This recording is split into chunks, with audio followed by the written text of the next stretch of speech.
Buenas tardes.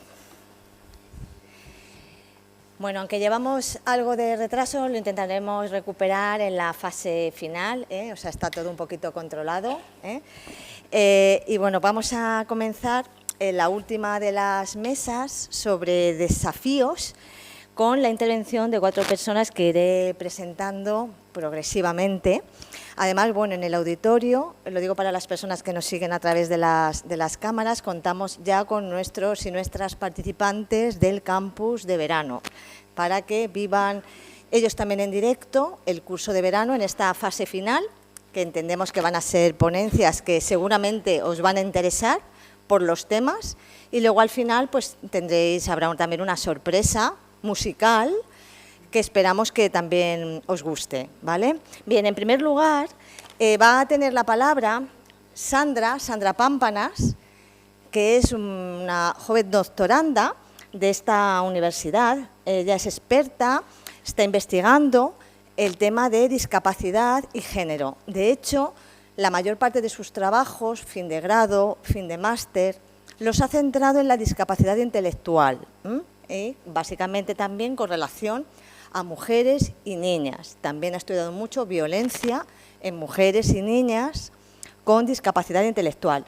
Ha recibido varios premios por esos trabajos, uno de ellos por un estudio que hizo, un trabajo fin de máster sobre la Ley 8 de 2021, la Ley de los Apoyos. Y bueno, más allá de que participa en muchos proyectos, algunos comunes, pues también ha impartido diferentes seminarios, congresos. Ha participado incluso en una formación aquí en la universidad, impartiendo un módulo sobre el acoso en personas especialmente vulnerables. Y bueno, pues como no le quiero quitar más tiempo, Sandra nos va a hablar en una breve intervención de la mujer con discapacidad intelectual, de los desafíos que plantea la digitalización en ellas. Sandra, cuando quieras. ¿Ya sí? Vale, muchas gracias, Juani. Bueno, pues buenas tardes ahora a todos y a todas. En primer lugar, quiero expresar mi más sincero agradecimiento al comité organizador y científico, especialmente a Juani y a Susana, por haberme brindado la oportunidad de participar en este curso de discapacidad, un espacio que es de reflexión y es imprescindible para repensar desde el compromiso jurídico y humano los retos que aún nos quedan en la sociedad. La comunicación que hoy comparto se centra en una cuestión que ya hemos venido explicando a lo largo de esta mañana y en el día anterior, que es la vulnerabilidad de las personas con discapacidad intelectual y también de sus familias ante el proceso de digitalización de las administraciones públicas. Un proceso que, si no se aborda desde una perspectiva de derechos, puede transformar el acceso a lo público en una nueva forma de exclusión. Vivimos en una era de transformación digital que, lejos de ser neutra, plantea interrogantes profundos sobre equidad, accesibilidad y justicia. Esta modernización administrativa, aunque concebida para agilizar trámites, hacerlos más rápidos, ha generado barreras nuevas, menos visibles, pero son igual de decisivas para quienes ya parten en situación más complicada, más de desventaja. Las personas con discapacidad intelectual y con ellas sus familias se enfrentan hoy a 6 grandes barreras que no podemos ignorar. La primera, la barrera cognitiva, el lenguaje técnico, la falta de lectura fácil, de pictogramas o de apoyos audiovisuales convierte los formularios administrativos en auténticos laberintos. No hablamos de capacidades individuales, sino de un entorno que no ha sido diseñado para ser comprendido por todas las personas. Esto vulnera de forma clara el artículo 9 de la Convención de los Derechos de las Personas con Discapacidad, que reconoce el acceso a la información como una condición para la autonomía. La segunda es la barrera tecnológica y territorial. Muchas familias, especialmente en zonas rurales, no disponen de los dispositivos adecuados, la conectividad suficiente ni formación digital básica. Esta desigualdad estructural impide que puedan acceder siquiera al canal electrónico, a un correo electrónico, generando una exclusión que no solo es técnica, sino profundamente social. La tercera es la barrera de género. La brecha digital tiene rostro de mujer. Son, en su mayoría, madres las que asumen la carga burocrática sin recursos ni formación y con una sobrecarga mental invisible, pero constante. Esta situación profundiza desigualdades estructurales ya existentes, tanto en el acceso a derechos como en la distribución de responsabilidades de cuidado. La cuarta es la barrera administrativa. Nos encontramos con trámites obligatoriamente digitales, con exigencias como la cita previa por Internet o el certificado electrónico. Todo ello normalmente sin alternativas presenciales que sean accesibles ni personal capacitado para recibir una atención inclusiva. Es una burocracia que discrimina y que olvida que la Administración es la que está a servicio del ciudadano y no al revés. La quinta es la falta de apoyos humanos. El acompañamiento presencial se ha ido sustituyendo por sistemas automáticos, teléfonos sin respuestas y formularios impersonales. Pero muchas personas y muchas familias necesitan ser guiadas paso a paso para poder cumplir con obligaciones o ejercer sus derechos. La eliminación de la figura humana como mediadora digital es en sí misma una forma de exclusión. Y la sexta es la barrera económica. La complejidad técnica y normativa lleva a muchas familias a contratar ayuda externa para hacer trámites básicos. Esto supone un coste añadido que no todas pueden asumir. El acceso a lo público no puede depender de una capacidad de pago. Eso vulnera el principio de gratuidad y de igualdad de acceso a los servicios esenciales. Todo esto deriva a una externalización encubierta de las funciones hacia las familias. Se les exige que sean gestoras, mediadoras y solucionadoras de un sistema que no está pensada para quienes más apoyo necesitan. Y la carga que ello supone, emocional, temporal y económica, recae en quienes tienen menos herramientas para soportarla. A esto se suma una disfunción crítica, la falta de interoperabilidad de las administraciones. ¿Cuántas veces se les pide a las familias que aporten certificados ya emitidos por otro organismo público? Esta fragmentación incrementa la complejidad, frustra derechos y en no pocas ocasiones lleva al desistimiento. Y como efecto añadido, emerge un sentimiento generalizado de desconfianza institucional, desafección. Quienes más necesitan una administración cercana sienten que se les cierra una puerta digital sin ofrecer alternativa. Pero hay más caminos. Castilla-La Mancha, por ejemplo, está en proceso de implementar un portal unificado que centralice trámites, reduzca cargas documentales y mejore la interoperabilidad. Estos avances son relevantes, pero no son suficientes, porque la tecnología por sí sola no garantiza justicia. Necesitamos principios. Por ello, se proponen 10 medidas clave. Primero, plataformas comprensibles y cognitivamente accesibles. Segundo, la eliminación de la exigencia injustificada de cita previa. Tercero, videollamadas de apoyo con personal especializado. Cuarto, programas de alfabetización digital y jurídica en entornos rurales. Quinto, incorporación de profesionales de apoyo digital en la propia Administración. Sexto, interconectividad real entre administraciones públicas, independientemente de cuál sean. Sexto, atención presencial como derecho, no como excepción. Séptimo, información, bueno, no sé si estoy diciendo bien los números, pero bueno, seguimos. Información clara y comprensible y accesible sobre ayudas y recursos. Siguiente, supervisión. Esto me parece súper importante. Supervisión del cumplimiento normativo en materia de accesibilidad. En este punto me quiero deparar un poco para hacer una reflexión. A las empresas se están implementando sistemas de gestión de compliance que se verifica pues, su ética corporativa, que hay consecuencias si hacen malas cosas. En el sector público yo considero que es relevantísimo que se aplique este tipo de sistemas de cumplimiento normativo, porque al final son las administraciones las que garantizan los derechos de la ciudadanía. Y por último, la participación activa de las propias personas con discapacidad y de sus familias en el diseño de los servicios públicos. Porque solo Si la digitalización se construye desde las personas y para las personas, podremos avanzar hacia una administración pública verdaderamente inclusiva. La tecnología no puede ser barrera, debe ser puente, un instrumento al servicio de la igualdad real y del Estado social y democrático de derecho que aspiramos a consolidar. Y eso sería todo. Muchas gracias.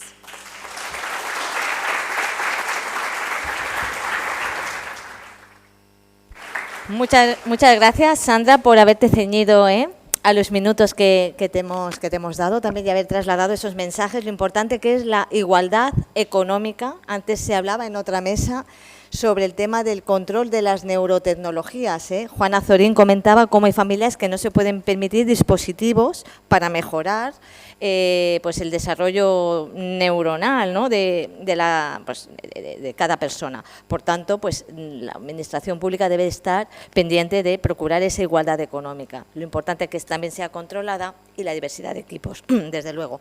En segundo lugar, vamos a tener en esta mesa a Donelia Roldán Martínez, que bueno, junto a Sandra también forman parte de los proyectos de Prodigital y de Prodigia, proyectos de investigación, que como decía ayer, pues son ayudas económicas que nos dan las administraciones para poder estudiar temas importantes, y en este caso la digitalización y los colectivos vulnerables.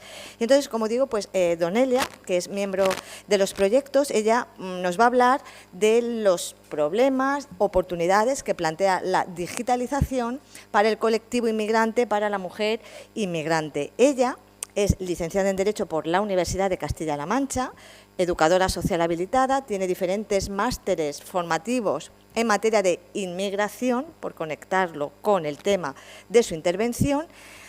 Ha sido coordinadora y fundadora de la Asociación Pro Inmigrantes Albacete Acoge.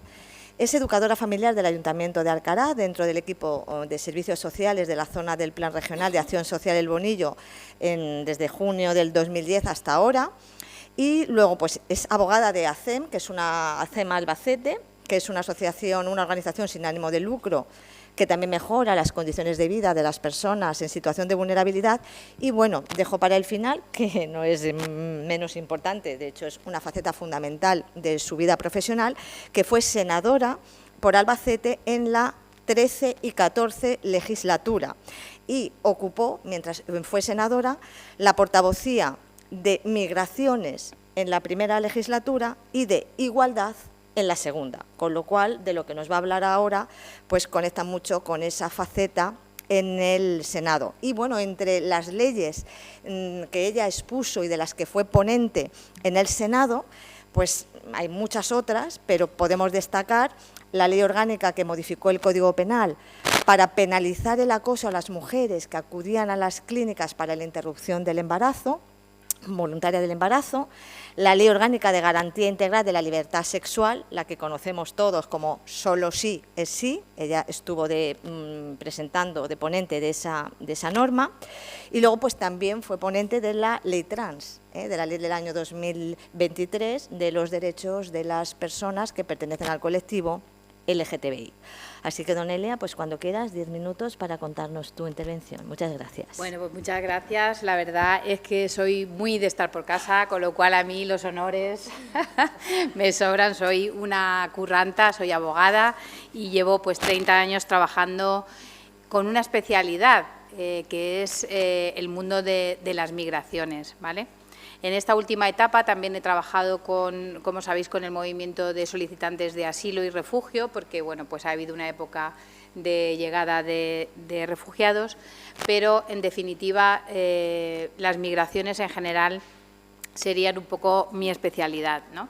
Yo creo que lo primero es daros las gracias a Susana, a Juan y al resto de compañeros que hemos colaborado con este proyecto, porque la verdad es que ha sido muy, muy interesante y creo que, bueno, pues al final hoy os vais a llevar una idea de las diferentes, ¿no?, especialidades que hay referente a la brecha digital, ¿no? Pero sí que es cierto que yo, y por ahí empiezo, considero que todas estas brechas, mujer migrante, mujer discapacitada, mujer en prisión, mujer en general, tienen una única problemática, y es la pobreza.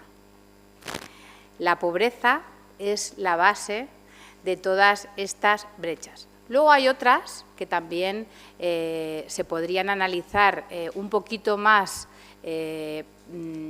aislándolas de la pobreza, pero como habréis oído ya muchas veces, las 3 M's, mujer, madre y migrante, son exactamente lo mismo que hablar de pobreza en general y en este caso, que es el caso del día de hoy, en pobreza también y en exclusión digital.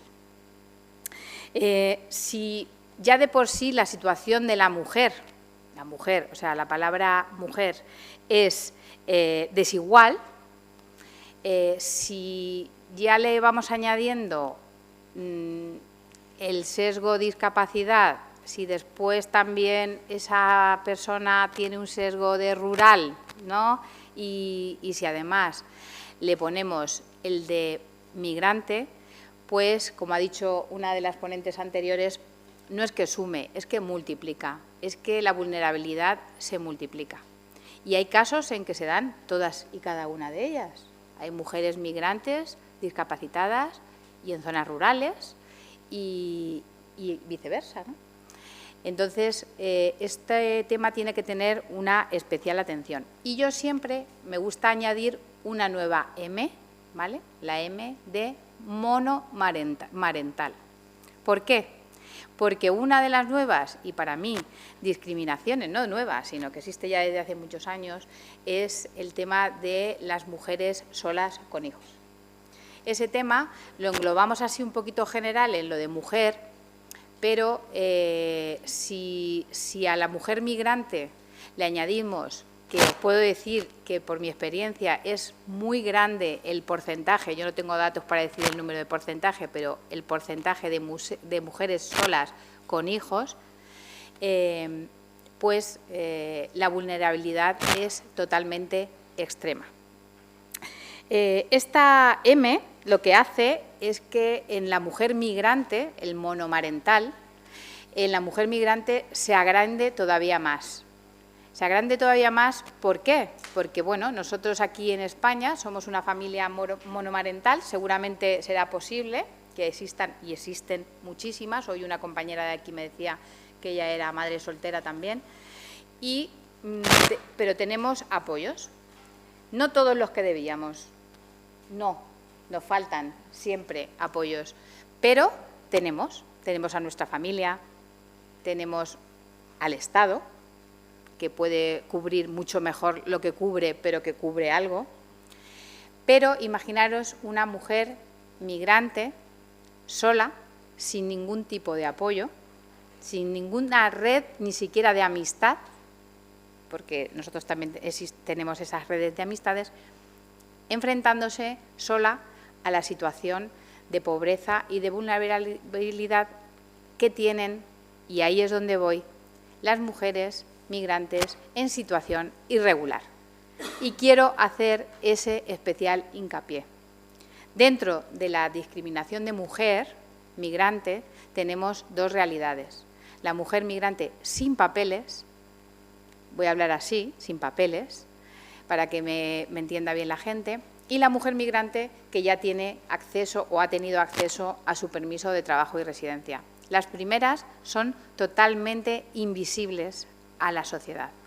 Son totalmente invisibles, y ahora os diré, referente a la digitalización, el punto clave de esa invisibilidad, no solamente porque no tienen permiso de residencia, sino porque de ninguna de las maneras contabilizan para ningún tipo de ayudas ni de apoyos, ni de ningún sistema de red oficial para ellas. Por tanto, el empleo, que es el acceso, ¿no?, que tienen estas mujeres a la sociedad, pues se ve restringido no solamente por su carencia de un permiso de trabajo y residencia, y también las que tienen el permiso de residencia tienen esa limitación, sino que cuando son mujeres y además tienen hijos, los trabajos para poder conciliar sin ningún apoyo esa esa conciliación entre trabajo laboral y personal, de cuidado de sus hijos sola, pues se tiene que hacer con trabajos precarios, temporales y que, bueno, pues que le impiden el acceso a una, bueno, pues a una salir de esa pobreza laboral y esa pobreza en general, que es lo que yo quería hoy dejaros aquí un poco entrever. Respecto a la brecha digital, es verdad que todos, se ha hablado también en estas jornadas, ha sido un antes y un después, ¿no?, el COVID, ¿no?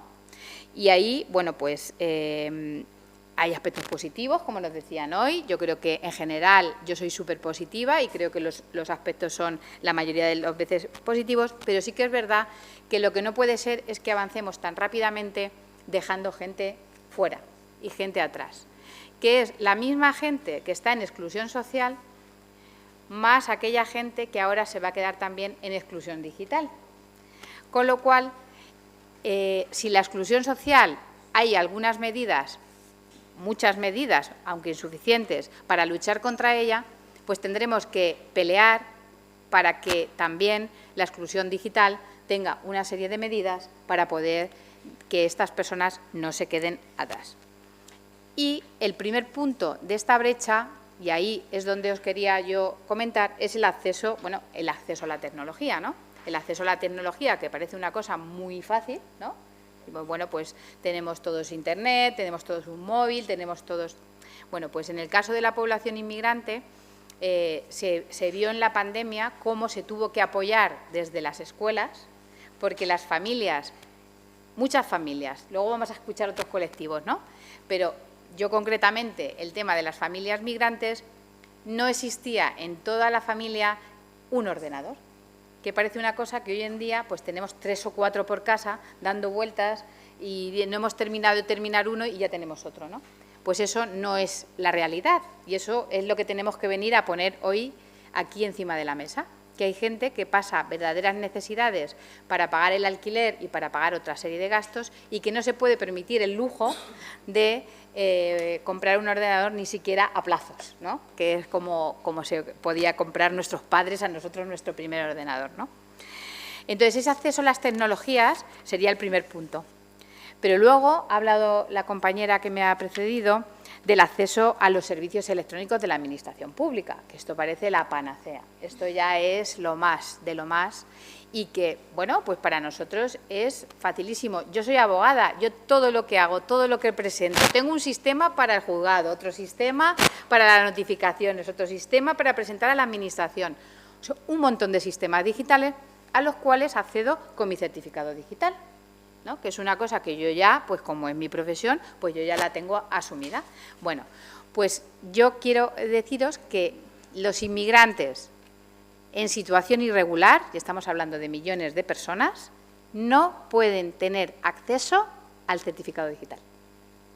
No tienen acceso. ¿Por qué? Porque no tienen NIE, no tienen permiso de residencia y es obligatorio, no se puede hacer con el pasaporte, que tengas un permiso de residencia. Con lo cual, cerramos completamente la Administración Pública para este tema. Con lo cual, ni se pueden empadronar, ni se pueden... No, nada, o sea, no pueden hacer nada porque no pueden acceder al certificado digital. ¿Y qué pasa el siguiente paso? Pues que tienen que pedir cita previa también. Esas citas previas, en los casos de los inmigrantes, se ven sobresaturadas, no hay citas, tal. ¿Qué les conduce? ¿A qué les conduce? Bueno, pues a todo un sistema que hay detrás de ellos de mercantilización de los servicios. Pagan al abogado, al gestor, al otro y al otro para hacer cosas tan sencillas como un empadronamiento. Porque su vida no es como la nuestra, que pedimos una hora para ir al médico o para ir no sé, a hacer el empadronamiento, ¿no? Su vida, yo hablaba con las compañeras que llevan, con Nuria, que llevan el tema de los adolescentes, ¿no? Del máster de la adolescencia, que es un máster precioso que lleva esta universidad también, y cuando le explicaba, ¿no? Y decía, es que muchos médicos dicen, pero ¿por qué no viene a mi cita? ¿por qué no viene a mi cita? Fíjate qué cosas, ¿no? Dicen, los inmigrantes son los que más faltan a las citas de los médicos. Sí, pero ¿por qué? Pues porque no pueden pedir permiso para salir, muchas veces, porque anteponen el trabajo a su propia salud. Ahí lo dejo, también como reflexión. Y en tercer lugar quería hablaros, bueno, pues del ámbito privado, ¿no? De lo que es el ámbito privado, todo el acceso a las actividades de ocio, de formación, culturales, que a mí me parecen muy importantes para nuestra vida y que creo que en el caso de la mujer migrante, por centrar y volver, están totalmente excluidos por sus circunstancias familiares y por sus circunstancias laborales. ¿Y por qué las competencias digitales en materia para las mujeres migrantes? ¿Por qué las tenemos que hacer? Bueno, pues porque estas competencias lo que hacen es permitir a estas mujeres a incorporarse a la actividad económica y al empleo. Y esa debe ser una de nuestras luchas, porque ellas ven reducidos sus ámbitos laborales muchas veces al tema de los cuidados, trabajos precarios, con familias, cuidando niños, cuidando familias, o muchas veces también el tema agrícola, ¿no? Y creo que son mujeres muy preparadas, que también tienen hándicaps, por ejemplo, a la hora de homologar los títulos. Vienen muchísimas mujeres muy preparadas de todos los puntos de nuestro planeta y las tenemos aquí, y que hay que ayudar hasta para eso, ¿no? Hasta para homologar el título te piden un certificado digital, y es una de las cosas que se puede hacer sin tener permiso de residencia. Tú puedes homologar un título sin tener un permiso de residencia, pero ya te piden que lo hagas de forma digital. Entonces, hay una serie de incongruencias que habría que ir salvando. También tener competencias digitales garantizarán la seguridad de las mujeres. Quiero deciros y hacer un hincapié, hemos tenido compañeras que nos han hablado de Biogen, que si la mujer en general, la desigualdad, una de sus formas más agresivas contra las mujeres es la violencia, en el caso de las mujeres migrantes, esto se multiplica por muchos temas. Primero, por su situación, por sus códigos culturales, que también deberían de conocer los cuerpos y fuerzas de seguridad del Estado. Faltaría formación ahí también con el tema de migración. Pero también porque los delitos, las oficinas de delito, ¿no?, cuando hacen las estadísticas de qué se denuncia y qué no se denuncia, donde saltan las alarmas es en la falta de denuncia por parte de la población migrante. Porque la mayoría de los delitos que se cometen, muchos de ellos digitales, por su desconocimiento, fraudes, estafas, violencias machistas, agresiones sexuales, necesitan de un apoyo de denuncia para poder ser perseguidos. Y estas mujeres, y yo os lo aseguro, y estos hombres también, y aquí meto también a los hombres, es imposible, es complicadísimo hacerles entender que necesitan denunciar, porque el miedo a que los expulsen del país es superior al dolor que tienen de haber sido violados en todos sus términos. Con lo cual, tenemos un problema, y ahí sí que sé que hay un especial interés del Ministerio de Interior en que hay una infradenuncia en el caso de las migraciones, tanto de hombres como de mujeres, pero sobre todo el tema de mujeres en cuanto a las violencias y ciberviolencias, porque las mujeres también son agredidas, lo sabéis, en el tema de la ciberviolencia. Y luego, pues porque las mujeres, en general, también las migrantes, son muy participativas. Les encanta la vida participativa, les encanta la vida política, les encanta la vida social. En cuanto tienen un hueco, pues participan. Y yo creo que estas competencias digitales pueden hacer esta formación, por ejemplo, grupos de mujeres para formarlas, pueden hacer que salgan de su soledad para poder estar en esta participación. El uso y como retos, ¿no?, que era lo que nos pedías cuando veníamos aquí. Bueno, pues yo he puesto cosas concretas, ¿no?, que sería la posibilidad del certificado digital con solamente el pasaporte, porque es una de las cosas que ellos tienen todos. Seguir diseñando las tecnologías digitales con perspectivas de género pero de verdad, con perspectiva de género y sin sesgos raciales de ningún tipo. Abordar el racismo y la desigualdad sistémicos que históricamente y de forma creciente tenemos con la gestión migratoria. Hay un racismo y una xenofobia, y aunque digamos que no, pues existe. Y proyectos que ya existen, y eso sí que te lo he puesto para las conclusiones, algunos ejemplos, proyectos de digitalización con mujeres migrantes, no solo desde entidades privadas, porque es verdad que la mayoría están hechos con entidades privadas.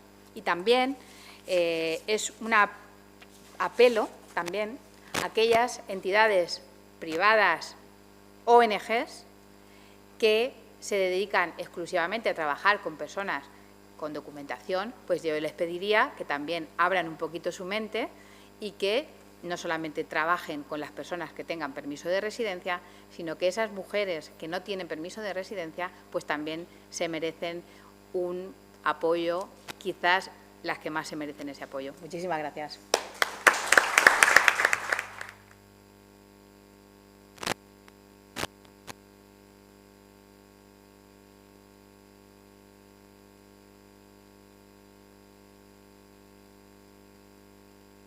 Muchas gracias, Donelia, por apuntarnos y abrirnos esta nueva perspectiva o por lo menos no más novedosa para este curso de verano, ¿no? Que es esta perspectiva de la migración, de la inmigración, que también nos haga tomar conciencia, ¿no? Sobre todo también por todas las personas que están en esta sala, que seamos conscientes del sufrimiento y de las necesidades de diferentes grupos sociales, ¿no? Que seamos capaces de concienciarnos de todo ello.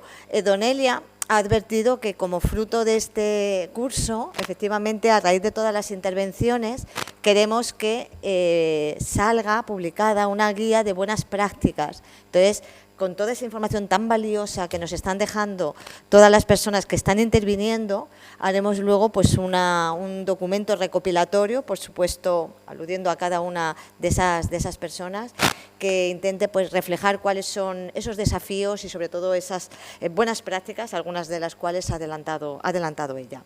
Bien, pasamos ahora a la intervención de Yaraví Serrano. Diana, ella es licenciada en Derecho por esta universidad, además, bueno, también tiene un máster en práctica jurídica y ejerce desde el año 2013 como letrada responsable del Servicio de Mediación Jurídica de Cáritas Diocesana de Albacete, prestando asistencia jurídica en diferentes ramas del derecho, con especial dedicación al ámbito penitenciario en el Centro Penitenciario de Albacete, La Torrecica. Cuenta, por tanto, con una experiencia muy valiosa en mediación, asesoramiento jurídico y docencia, y bueno, pues su implicación social es enorme en todas las iniciativas que le hemos pedido que colabore con la universidad. Por tanto, al ser responsable del programa de mediación jurídica en prisión y experta en mediación penal y penitenciaria, nos va a dar otra óptica también novedosa, que es cómo funciona, qué pros, contras, cuál es el contexto, que es un tanto desconocido, de la brecha digital en prisión, ¿vale? Entonces, Yaraví, cuando tú quieras, pues tienes la palabra. Bueno, buenas tardes a todos. Gracias Juani, gracias Pablo, gracias a todos por contar conmigo, que la verdad es que, bueno, y gracias compañeros que nos deleitáis cada uno en su ámbito, nos contextualizáis muy bien. Bueno, yo hoy voy a hablaros de la brecha digital en prisión, un poco el impacto que tiene la tecnología dentro del sistema penitenciario. Voy a enfocar dos ópticas, una de ellas el reconocimiento de los derechos de las personas privadas de libertad y la otra, bueno, pues los riesgos, ¿no?, las precauciones que debemos tener a la hora de utilizar las nuevas tecnologías a la hora de, pues eso, de tomar decisiones dentro del sistema penitenciario. Si hablamos de la brecha digital, bueno, ya lo hemos tocado durante toda la mañana. La brecha digital no solamente se trata de la falta de acceso a los dispositivos o la falta de acceso a Internet, sino que también se trata de una desigualdad en las competencias digitales, incluso en el uso efectivo de las tecnologías. El informe DESI del año 2023 de la Comisión Europea ya nos situaba en una posición mejor a España en cuanto a conectividad y a competencias digitales, pero sin embargo ya indica que no se puede trasladar a los contextos institucionales cerrados. Voy a contextualizaros un poco cuál es la situación tecnológica de las prisiones en España. Pues bien, la situación tecnológica es muy precaria. Actualmente en prisión hay alrededor de unas 60.000 personas, incluyendo Cataluña y País Vasco, que tienen las competencias transferidas. Y el acceso es prácticamente limitadísimo o inexistente en muchas de ellas. Tienen acceso a ordenadores en espacios específicos donde se encuentran los ordenadores, siempre con filtros, siempre con control funcionarial. Y el acceso a herramientas básicas como, por ejemplo, puede ser el correo electrónico, el acceso a plataformas educativas, el acceso a plataformas bancarias o a cualquier trámite, como decían las compañeras, administrativo, es prácticamente inexistente. El Defensor del Pueblo en el año 2022 ya nos da un toque de atención que os dejo por ahí de forma literal y nos dice que los centros penitenciarios están bastante desactualizados a la sociedad del siglo XXI y que bueno, esto vulnera indirectamente derechos fundamentales como el derecho a la educación, el derecho al trabajo, el derecho a la participación cívica, el derecho a la reinserción. Pero bueno, a pesar de ese toque que nos da el Defensor del Pueblo, todavía seguimos muy lejos de cumplir expectativas. Si hablamos de la brecha digital, tenemos que hablar de una brecha de derechos.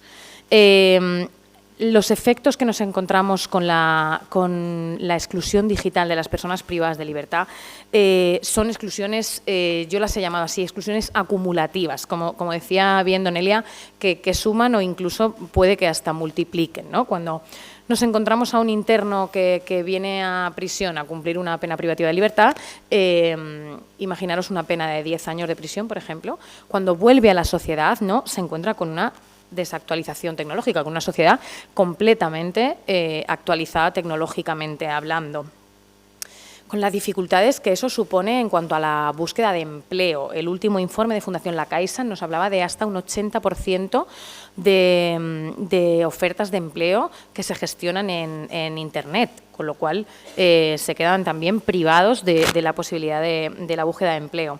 También se enfrentan a una educación digital excluyente. Hoy por hoy sabéis que se aboga por las plataformas digitales, por los entornos virtuales. Sin embargo, en los centros penitenciarios no se puede acceder a Moodle, que seguramente se utilice, a Google Classroom, a Teams, Zoom, etcétera. Y, por supuesto, se ven enfrentando un aislamiento social y emocional que, si cabe, todavía es mayor cuando un interno está cumpliendo una pena privativa lejos de su lugar donde habita, por lo que el aislamiento que sufre y la vulneración es todavía mayor al no poder tener contacto con su familia. Ya en las reglas de Nelson Mandela, en la regla número 58 ya nos decía que bueno, pues que las personas privadas de libertad en este caso deben contactar con el mundo exterior por los medios de comunicación más adecuados a la época. Tampoco lo estamos cumpliendo. Con lo cual, os reflejo ahí que los internos se están enfrentando a una doble condena, la condena del encierro y la condena de la desconexión tecnológica a la que se enfrentan, tanto intrapenitenciaria como después de cumplir la pena, postpenitenciaria. Pues bien, si nos vamos un poco al contexto normativo, ¿no?, y a la reforma del reglamento penitenciario que bueno, pues nos abre un poco las posibilidades, tenemos que hablar, como ya se ha hablado en esta mañana, de la pandemia COVID-2019, que creo que nos demuestra a nivel penitenciario dos cosas muy importantes. Una de ellas es que la prisión puede flexibilizar perfectamente sus condiciones y no colapsan la seguridad. Y la segunda es que las nuevas tecnologías son las grandes aliadas para ejercer derechos fundamentales como el derecho a la educación o el derecho a la comunicación familiar o el acceso a los servicios básicos. Hoy os pongo un dato: aproximadamente en el año 2020, abril de 2020, había unas 4.000 personas cumpliendo en régimen telemático. con absoluta normalidad, sin colapsar la seguridad penitenciaria. La reforma se hace a través del Real Decreto 268/2022, que reforma algunos artículos del reglamento penitenciario, incluso crea algunos apartados que os voy a nombrar así un poco por encima, por no ser demasiado técnica, pero que bueno, abren un poco la esperanza a romper con esta brecha digital. El artículo 4 incorpora un nuevo apartado, el apartado 3, que reconoce de forma general el uso de las nuevas tecnologías. Eso sí, siempre el reglamento cauteloso nos lo hace depender de la seguridad digital, de las normativas internas de los centros penitenciarios y de la protección de datos. El artículo 7, que se refiere a protección de datos, se actualiza sobre todo para estar en consonancia con el Reglamento General de Protección de Datos y permite la transfusión de datos de los internos, tanto a nivel interno dentro de los centros penitenciarios, como también para la interoperabilidad inexistente, como comentaba la compañera, de las administraciones al defensor del pueblo o a jueces o fiscales. También nos lo sujeta, por supuesto, al principio de proporcionalidad, al principio de finalidad específica y al principio de limitación.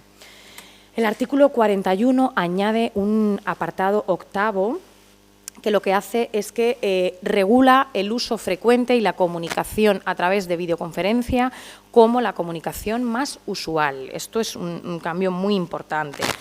Lo que hace es que formaliza la videoconferencia como el modo de comunicación tanto con familiares como con defensa jurídica, jueces, fiscales, etcétera. El artículo 47 también es un gran cambio porque nos habla de las comunicaciones telefónicas y lo que hace es que invierte el modelo anterior y lo que hace es que regula un mínimo de comunicaciones obligatorio y una duración mínima. La legislación anterior lo que venía haciendo era regular máximos. Entonces nos establece un mínimo de 5 llamadas telefónicas semanales y una duración mínima de 5 minutos. Con lo cual, bueno, no está mal. El artículo 127 añade un apartado cuarto, nos habla de las bibliotecas digitales. Dice que las bibliotecas contarán con puntos de acceso a redes de información. Es un cambio muy importante, aunque controlado, pero al acceso a la información y sobre todo a los recursos educativos. Y, por último, el artículo 129 permite el uso de ordenadores personales, dispositivos de almacenamiento, etcétera. Bien. Tenemos aquí un giro normativo de enorme calado, la verdad, que abre la puerta, ¿no? Nos abre una esperanza importantísima a una formación online, a la posibilidad de participar en programas sociales, incluso terapéuticos online, a realizar trámites administrativos desde prisión y un poco, bueno, pues a reducir esa brecha digital que sí que decimos que sigue existiendo. No podemos hablar de avances sin valorar los riesgos, ¿no?, que tiene este uso de las nuevas tecnologías, ¿no? Los riesgos son que nos encontramos con decisiones automatizadas y sesgos estructurales. La tecnología se aplica sobre todo en algunas herramientas que os voy a referir, como por ejemplo la tabla de variables de riesgo, el informe de concurrencia de circunstancias peculiares o la calculadora 988. Os explico un poco lo que son. La tabla de variables de riesgo, por ejemplo, mide los riesgos que puede tener una persona privada de libertad a la hora de acceder a beneficios penitenciarios, ya sea permiso de salida, tercer grado. Entonces, tiene unos algoritmos que, dependiendo del perfil del interno, pues tiene un riesgo u otro. Mirad, por ejemplo, al hilo de lo que comentaba la compañera, la variable extranjería es una variable desproporcionadísima en cuanto al riesgo, con lo cual el automatizar las decisiones teniendo en cuenta únicamente la variable de riesgo sería imposibilitar a un interno que sea extranjero tener opción de salir de permiso o de acceder a terceros grados, por ejemplo. Igual pasa con la concurrencia de circunstancias peculiares y la calculadora 988 un poco lo que hace es la refundición de las condenas, las acumulaciones de conformidad con el artículo 76. Mirad, lo que hace es sumar las condenas, incluso marcar los límites de la condena. Pues esto igual, tienen algoritmos que además no son transparentes, que lo que hacen es que están asentando criterios muy rígidos en cuanto a la aplicación. Además, nos imposibilita una reinterpretación como decimos los jurídicos, en favor del reo. Lo que estamos haciendo es invisibilizando a la persona, ¿no? Nos estamos saltando un artículo muy importante, que es el artículo 72 de la Ley Orgánica General Penitenciaria, que nos habla del principio de individualización.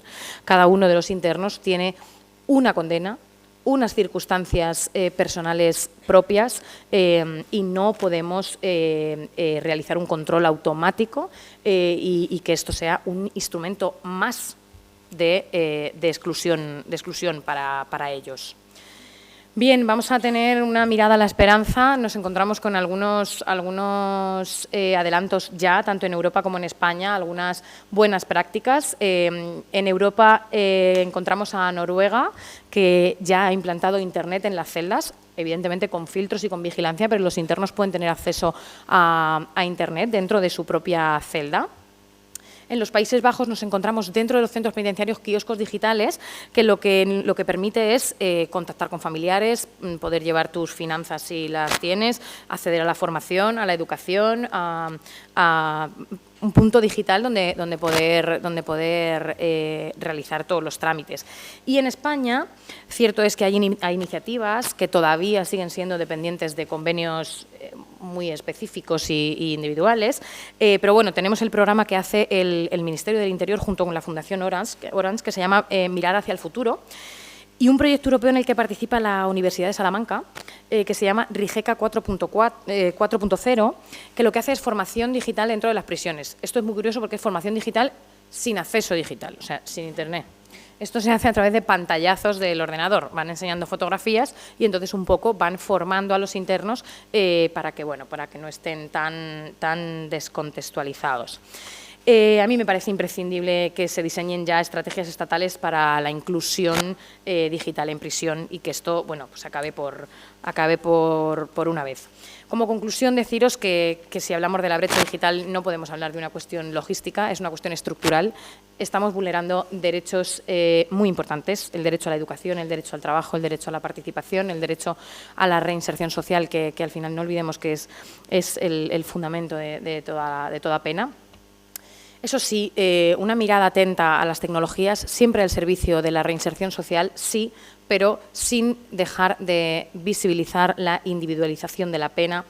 No invisibilicemos al sujeto. Y yo creo que sí, como población en general, si lo que queremos es que las prisiones sean un espacio de transformación, que la gente que entre en prisión salga mucho mejor de lo que entra, creo que solamente desde una perspectiva de derechos humanos, desde una perspectiva de innovación tecnológica, desde una perspectiva de igualdad, conseguiremos cerrar la brecha digital también detrás de los muros.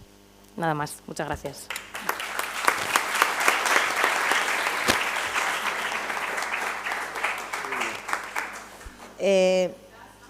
¿Sí? Ajá. Vale, sí, claro. De acuerdo, venga, vale, pues venga, vamos, es que hay una pregunta, el micro, a ver que Sergio lo tiene. Ahora, allí, por allí. No, sí. Es una de las personas que tenemos. Nos está acompañando hoy un grupo especial de una actividad que es Campus de Verano, 30 jóvenes. Genial. Que están con un poco, con esta temperatura que nos acompaña, 5 días en Albacete y 5 en Ciudad. Ya. A ver, Venga, a ver. vamos a escuchar la pregunta de la compañera. Ajá. A ver, yo lo que no entiendo es anónimo transparente de todo lo que has dicho. Muy bien, pues el algoritmo es una relación de números, de composiciones matemáticas que tienen las páginas web, que tienen las aplicaciones que utilizamos en los teléfonos y que hacen que, por ejemplo, si tú pones en Google casa, pues te salga primero casa grande, casa pequeña, en fin, que haga que Internet funcione de una manera ya automática. Pues estas decisiones que toman en relación con los internos, lo que hacen es que se automatizan, pero no sabemos cuál es esa regla matemática que ellos utilizan para que, por ejemplo, el límite de cumplimiento pueda ser el de la mayor de las penas o el de la menor de las penas, o, por ejemplo, que pese más que un interno sea extranjero que pueda tener buen comportamiento. esas reglas internas que existen en la nube, esta tan famosa que dicen, no las conocemos, ni nos dejan conocerlas el Ministerio del Interior, con lo cual eso hace que se vulnere los principios de tutela judicial efectiva, en fin, que no conocemos toda la información a la hora de tomar una decisión. ¿Te lo he aclarado, Regulinchi? Es que yo tampoco entiendo muy bien lo del algoritmo, no creas. Vamos, venga, otra pregunta, si conecta, venga, vamos, claro. Que lo que he estado viendo, por lo que habéis explicado vosotros, me los llevo pensando desde que ha empezado la charla, que qué tiene que ver la discapacidad con el tema de la prisión y eso. Sí, sí. Bueno, bueno, tendríais que hacer una visita a prisión. En prisión nos encontramos con muchísima gente que tiene discapacidad y muchísima gente que todavía incluso está sin diagnosticar esa discapacidad. Tener en cuenta que el delito, yo siempre digo que va de la mano, como bien decía mi compañera Donelia, de la pobreza y de la vulnerabilidad. Entonces, al final, la exclusión va un poco de la mano. Así que en prisión ya te aseguro yo que nos encontramos con muchísima gente que tiene discapacidad, ya sea intelectual o física, y también que está dentro de otros colectivos que al final yo siempre digo, en prisión acaba la exclusión de la exclusión. Es muy interesante la pregunta que has hecho, porque tú imagínate que muchas veces las personas con discapacidad intelectual, como en ocasiones tienen muy buena voluntad, a veces son utilizadas por otras personas que tienen malas intenciones para que cometan los delitos las personas con discapacidad. ¿Me entiendes? Por ejemplo, ¿no? Y entonces conecta muy bien con el tema de que tienen que ser diagnosticadas los policías, los jueces, tienen que saber que son personas con discapacidad intelectual para que les expliquen bien los procesos, para que les expliquen bien los derechos. Y en ocasiones, pues a veces tienen un facilitador, una persona de confianza que les traduce un poco y les dice, mira, el juez te está diciendo esto, entiende bien, ¿no? Entonces es muy importante y muy interesante lo que conectas, porque la garantía de los derechos también tiene que pasar porque entiendan todos esos procedimientos con esos lenguajes tan complicados que a veces pues, no se entienden. Entonces sí que es muy interesante.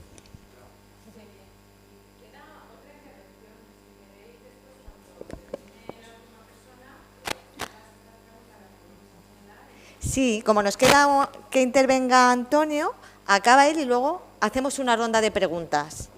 ¿Os parece? Tomad nota, como tenéis vuestro cuaderno, tomad nota y luego las... Eso es. Sí. A ver, venga pues.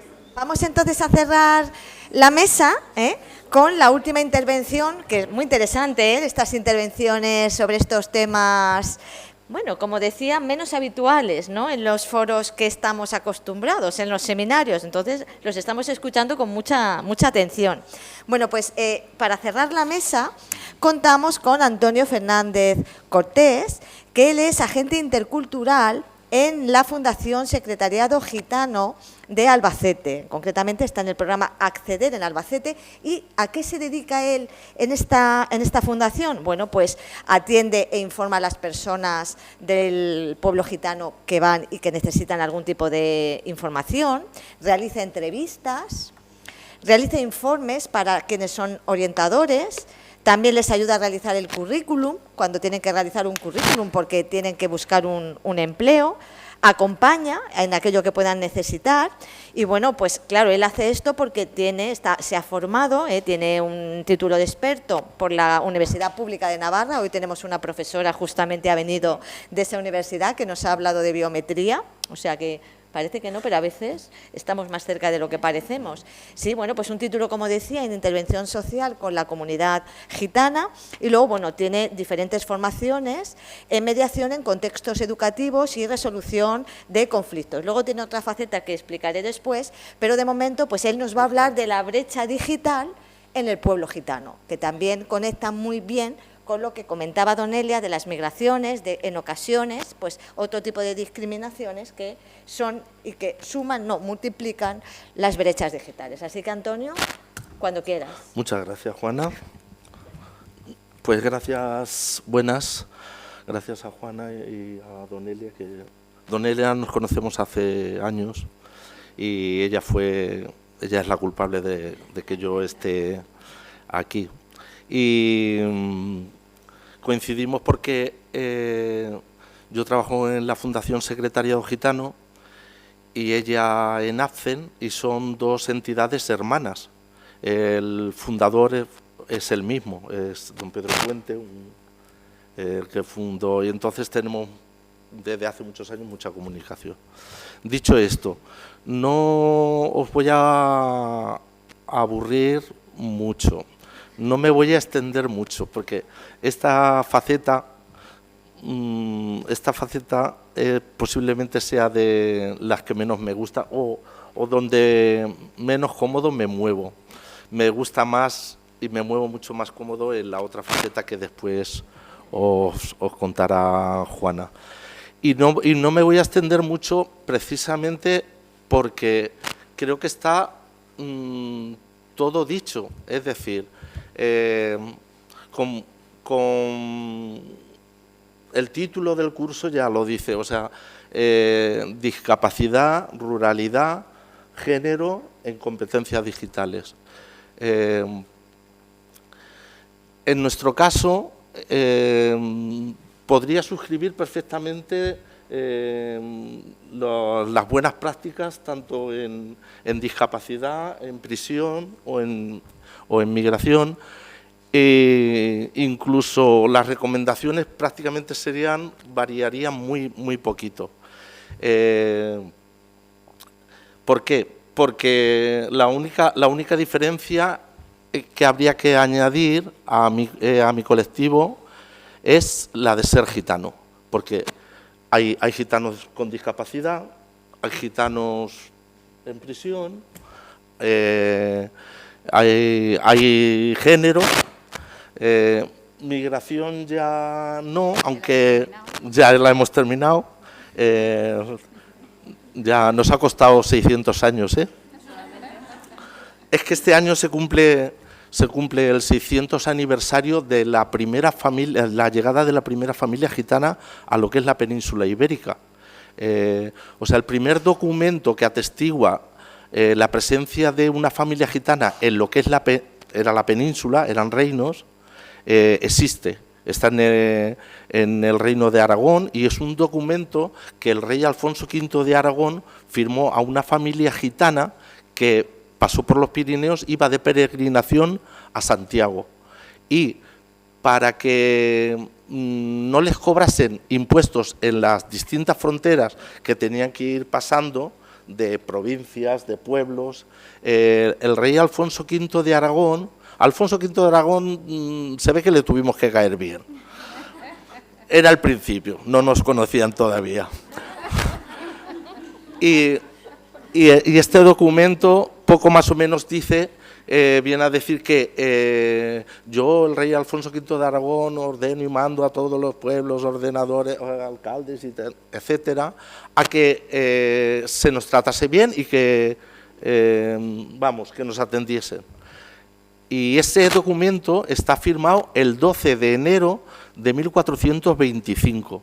O sea que este 12 de enero pasado, estamos de celebración, llevamos 500 años aquí.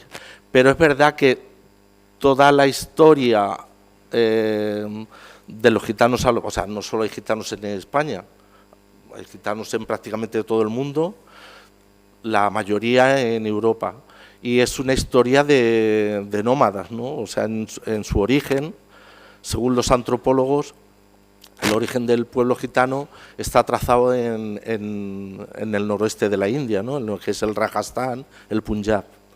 A esta conclusión llegaron por la lengua. No sé si sabéis que la lengua es o sea, los gitanos tenemos una lengua que en todo el mundo. Aquí se perdió porque la entrada con Alfonso V fue buena, pero en cuanto nos conocieron, pues ya la cosa no iba tan bien. Y hubo una historia ahí de persecución y de pragmáticas, desde los reyes católicos que firmaron la primera pragmática hasta la última de Carlos III, y episodios tan tristes como el hermano de Carlos III, Fernando VI, que uno de los capítulos más tristes de la historia del pueblo gitano en lo que es la península fue el 30 de julio de 1749.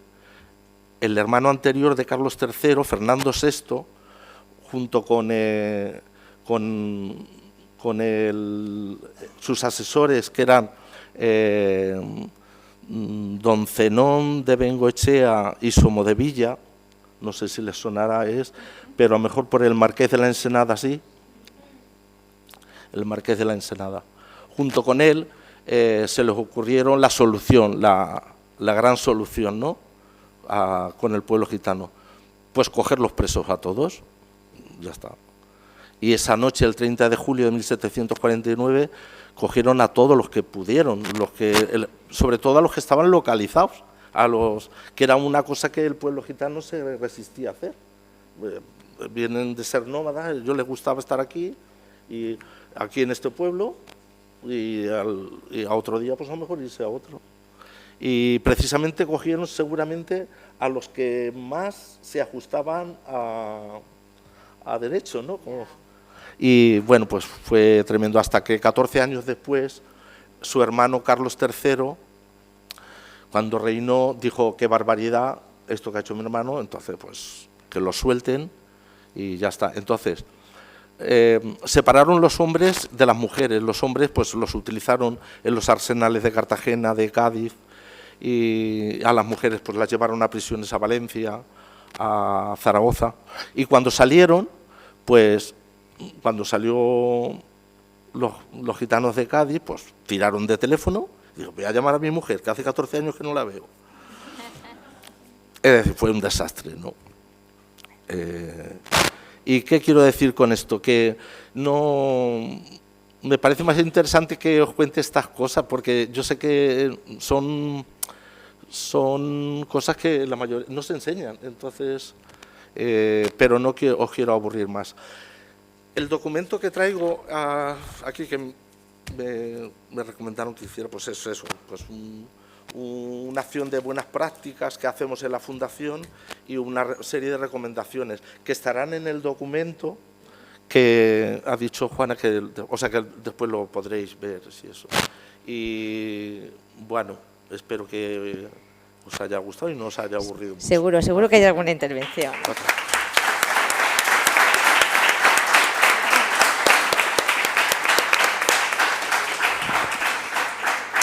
Bien, pues ahora ya, como habéis tomado nota de todas las preguntas, sí que tenemos un espacio de 10 minutos. Sí. A ver, vamos primero. Sí. En tercer lugar, Ana en tercer lugar. A ver, Iván en primer lugar. Primero, ¿te acuerdas que quería preguntar tú cómo te llamas? Pablo, sí. Vale, venga. Que era para la... Es que no sé el nombre. La de que habla de juicios y esas... Bueno, de juicios. Yarabí. Es que es un nombre muy bonito. Yarabí. Y difícil. Que era, cuando más explica eso, se supone... Es un ejemplo. Pongamos que quieren meter a un ciego preso, ¿vale? ¿Cómo puedes saber tú que tiene discapacidad y que no ve? Porque si dices tú que no tiene acreditación, ¿cómo lo puedes saber? Bueno, Oye, es una pregunta, Es una fácil, pregunta. eso dice Cristina. Otra. Bueno, al final hay muchos delitos que, bueno, como bien decía Juani, es verdad que el colectivo de discapacidad es un colectivo que es especialmente vulnerable en todos los sentidos y también en cuanto al delito. Pero es cierto que hay muchos delitos que cuando tú los ves, pues efectivamente ves que detrás hay algo que hay que revisar, ¿no? Y si no tenemos un diagnóstico, pues en prisión eso sí que se hace. La brecha digital la llamamos regulinchi, pero el diagnóstico se hace. Entonces, pues por ejemplo, hay delitos de atentado a la autoridad, que es el típico delito que llega a la policía, te pide, por favor, su DNI. Pues es verdad que eso, bueno, pues hay veces que el trato, los facilitadores, ¿no? La manera de tratar, pues evidentemente tú dices, es que yo me estoy enfrentando con una persona en prisión que no es un delincuente. No es un delincuente. ¿Cómo sé yo que es una persona discapacitada? Me dices, ¿cómo sabes que sin tener un diagnóstico es una persona discapacitada, ¿no? Esa es la pregunta. Pues porque yo no estoy delante de una persona que ha cometido un delito como tal, sino que detrás de eso pues hay una falta de facilitación, de vamos a decir, un malentendido. Entonces, pues ahí sí que es verdad que trabajamos de la mano con Plena Inclusión, trabajadoras sociales del centro penitenciario, y lo que hacemos es intentar un diagnóstico con bienestar social. Incluso estamos teniendo visitas de psiquiatras del SESCAM que vienen y también hacen un diagnóstico. Claro, y luego, inicial. Pablo, hay algunas discapacidades pues que sí que se aprecian, aunque igual no vayas con un papel. Lógicamente, una persona que sea ciega, Hombre, eso sí, pues tendrá que ir o con un perro de asistencia o con alguien que le ayude o con un bastón. Mira, aquí tenemos en la sala una persona que tiene una discapacidad auditiva. Y mira cómo sabemos a quién está asignando nuestro intérprete, que ahora lo vais a ver porque va a plantear una pregunta. Ana, plantea una pregunta y veréis cómo él nos va a traducir lo que Ana le está diciendo. Está en la segunda fila. Sí, pero bueno, por conectarlo, Iván, por conectarlo con la pregunta. Venga, exacto. Es que así lo conecto con la intervención.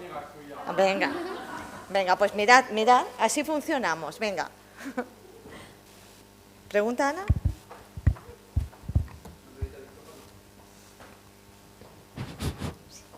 Bien, vale. Bueno, pues muchas gracias porque además que cada persona me ha dado mucha reflexión, me ha hecho que reflexionar. Yo antes me sentía como sola y me doy cuenta de que como estamos comportando un poco en situaciones, por ejemplo, una persona inmigrante y demás, me siento un poquito identificada porque muchas veces, claro, llegan a otro país y me da un poco de confusión por el idioma, ese otro idioma, y yo realmente me siento igual porque yo muchas veces me siento como que estoy con otro idioma. Y, por ejemplo, el tema de la comunidad gitana, por el tema de su cultura y demás, claro, nosotros tenemos nuestra cultura, pues un poco diferente con la lengua sino si ahí como compartimos alguna cosilla, es como que tenemos una misma identidad. Y luego, por ejemplo, el tema de discapacidad intelectual, el tema de los 10 principios y demás, el tema de las barreras de conocimiento, barreras de administración, y claro, yo es que me siento identificada también, es curioso.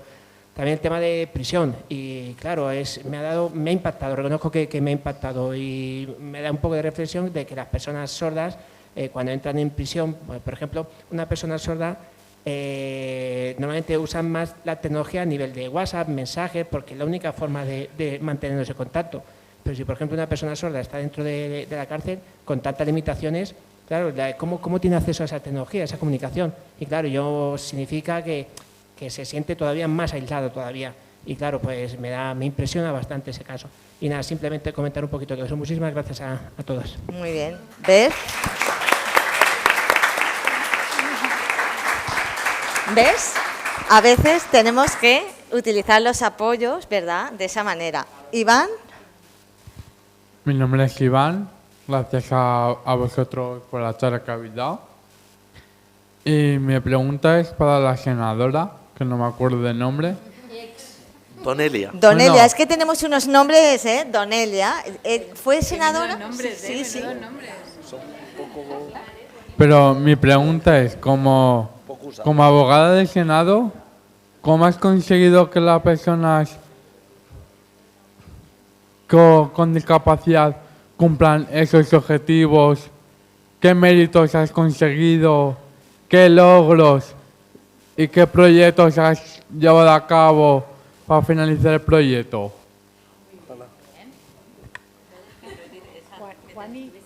Vale, bueno, pues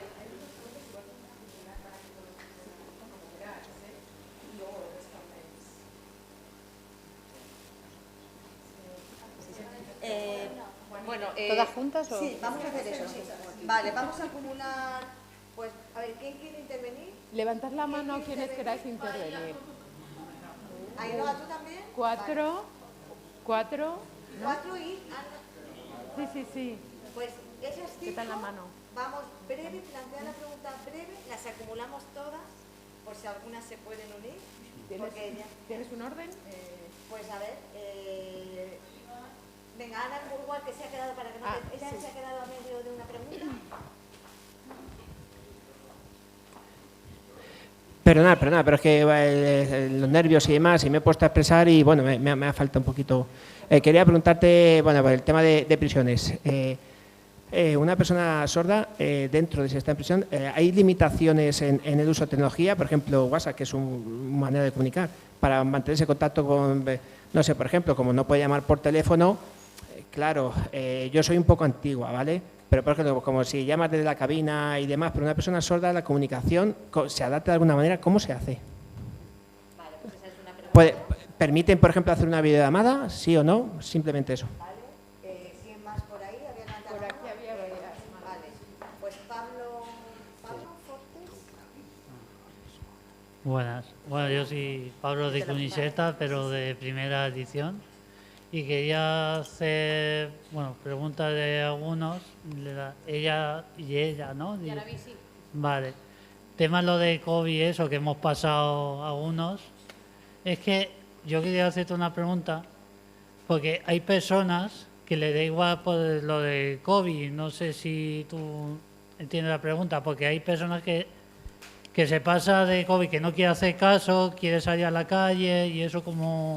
Pero, ¿cuál es la pregunta, Pablo, que tú le quieres hacer? La pregunta es, ¿sí?, de lo de esto de COVID que ha dicho 19, ¿sí?, que pasamos problemas, sí, y no sé si pasaría otra vez lo de COVID otra vez o no pasaría mucho. ¿No? Conectado con la cárcel, con las prisiones, sí, de la COVID.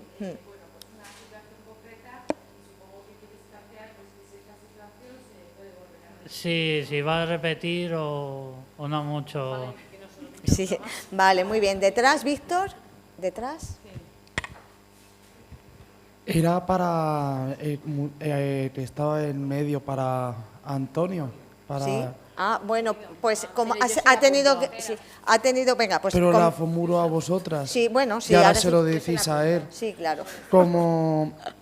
Para el pueblo gitano, como las personas que son gitanas, cómo se ha podido también mejorar todas las cosas que antes, porque decían que los gitanos no podían hacer lo mismo que hacíamos nosotros, que era de tener los mismos trabajos que los demás, ¿no? ¿Cómo se ha podido, cómo se está mejorando eso para no discriminar tanto a los gitanos o a la gente que descienda de, que se sienta gitana, pues que como si fuese mechera, ¿me entiendes? Mitad gitana y mitad paya, que pueda ser como que pueda trabajar de lo mismo que los demás. Vale, o sea, las medidas que se están adoptando para mejorar que puedan acceder a un empleo, ¿no? Las personas, vale. Y el compañero que tienes al lado, que también quería hacer otra pregunta, ¿cómo te llamas? Yo llamo Juanma. Juanma, venga. Mi pendula... ¿Cómo las personas discapacidad tienen una paca? ¿O qué? A ver, que una paca, Sí, pero el dinero, los sueldos. Sí, los sueldos. Una paca discapacidad y a las personas normales no tienen una paca. ¿Por qué eso? ¿Por qué tienen las personas con discapacidad un dinero? Sí, una vale. paca. Sí. Vale. ¿Alguna hipinilla? Sí, venga. Que le da vergüenza. ¿No? ¿Seguro? Vale, ¿por allí queríais alguien alguna pregunta? Bueno, pues, ¿alguna pregunta? Ya vamos entonces a responder. Vale. Sí, espera. Venga, la última, porque ya vamos justo de tiempo. Si esa persona con discapacidad está, por ejemplo, está en la cárcel por asesinato, pero no adrede, sino que lo ha hecho de forma inconsciente, ¿la culpa la tendría él? Vale, muy bien. ¿Te llamas? Ángel. Ángel. Vale, sí, fenomenal. Bueno, pues entonces, si quieres, Donelia, Iván preguntaba, desde tu punto de vista del Senado, ¿cómo has contribuido a mejorar la situación de las personas con discapacidad? ¿Era eso? ¿Qué logros? En fin. Vale, pues mira, yo te voy a hablar de los que se ha conseguido, no mis logros, sino los logros de las Cortes Generales, ¿no? Porque, para que lo entendáis, cómo se hace una ley es, primero hay un texto, ¿no?, inicial, y después, en algunos casos, en todos no, pero en los que yo he estado sí, se reúnen los grupos parlamentarios, cada grupo de cada partido se reúne con las asociaciones de cada ámbito, ¿no?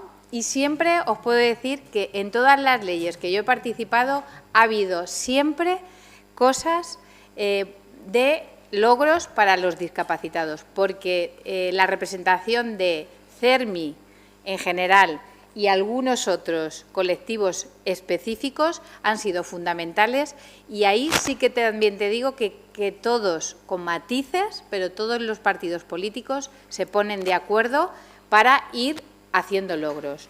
Que yo recuerde especialmente, que eso creo que fue un logro muy importante, yo ya os dije que trabajaba en igualdad, fue el prohibir las esterilizaciones forzosas a las mujeres discapacitadas. Eso creo que fue importantísimo. Los colectivos lo venían reclamando muchísimo y ese día fue realmente emotivo porque fueron todas las asociaciones de mujeres discapacitadas al Senado, que es donde realmente se aprobó finalmente la ley, para eso. Pero también fui ponente, y ahí tuvo una parte muy importante también la parte de discapacidad, en la ley de discriminación. Creo que esa ley es una ley que no se conoce mucho, pero que ahora, ya que han nombrado a la autoridad independiente, va a ser muy útil para vosotros en concreto, porque es una ley que recoge todas las discriminaciones, con unas sanciones al que las incumpla, y tiene mujer, discapacidad, tiene migrantes también, edad, etnias, razas. Entonces, si se produce alguna de las discriminaciones en el ámbito civil, ¿vale?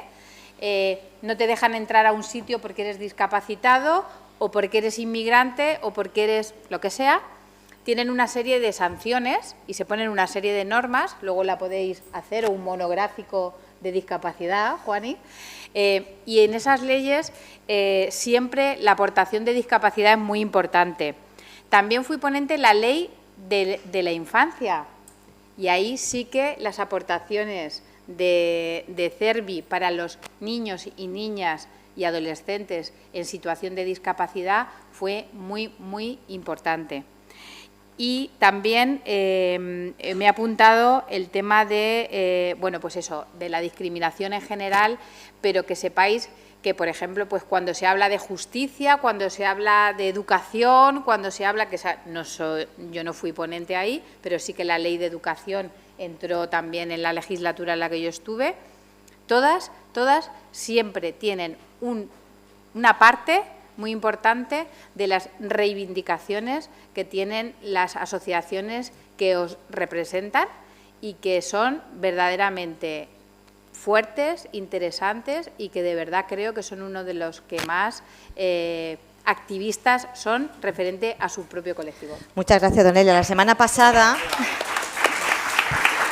pasada estuvimos visitando el Congreso de los Diputados. Donelia estuvo en otro lugar, pero también, ¿no?, como representante también de los ciudadanos, para que veáis que quienes están y se sientan en esos lugares pues hacen mucho por todos nosotros. David, tú tienes 3 intervenciones un poquito, que ha sido Ana, respecto de la población sorda en prisión, Ángel, que ha comentado qué pasa si se comete un delito más o menos grave, la alusión a uno de los... Perfecto, bueno, pues entonces, adelante. Bueno, Ana, te contesto un poco en cuanto a las personas con discapacidad auditiva, ¿vale?, en prisión. Es cierto que es una barrera más, no nos vamos a engañar. Tengo que hablaros de que en las prisiones tipos, no en la prisión chiquitita como Albacete, pero en las prisiones macrocárceles, en las prisiones tipo como Extremera, Villena, sí que cuentan con módulos de discapacitados, ¿vale? Módulos para discapacidad en las que, bueno, pues se hacen terapias grupales, individuales, etcétera, y bueno, se intenta un poco aliviar esa barrera.